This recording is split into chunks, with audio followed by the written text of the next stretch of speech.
Railway ప్రమాదాల వెనకాల కుట్ర కోణాలని మనం పట్టించుకోవట్లేదు. అది ఒక క్యాజువల్ ఇన్సిడెంట్ల కింద చూస్తున్నాం.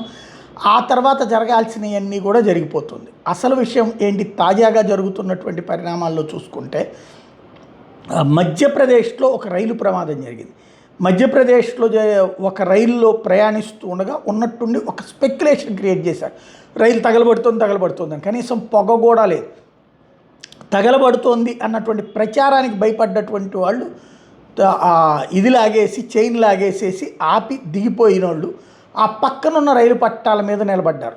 వాళ్ళని అక్కడి నుంచి వేరే ట్రైన్ వచ్చి గుద్దడంతో 4 ప్రాణాలు కోల్పోయారు. దాదాపుగా మరొక 7-8 మంది వరకు గాయపడ్డటువంటి సంఘటన చోటు చేసుకుంది. అంటే రైళ్లల్లో ఒకటి రాళ్ళేసి కొడుతున్నారు, లేదంటే రైళ్ల లోపల అరాచకాలు చేయడానికి ప్రయత్నిస్తున్నారు. ఇప్పుడు తాజాగా ఈ సంఘటన జరుగుతుంది. ఇది ధోల్పూర్ దగ్గర జరిగింది.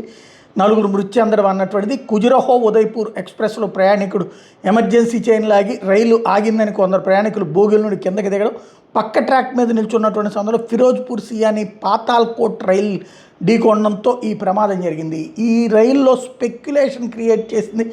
రైలు తగలబడుతోంది, దిగిపోండి పారిపోండి అనేటటువంటి పదాన్ని వాడినటువంటి వ్యక్తులని పట్టుకుంటే కానీ ఈ కుట్ర ఏంటనేది తెలియదు.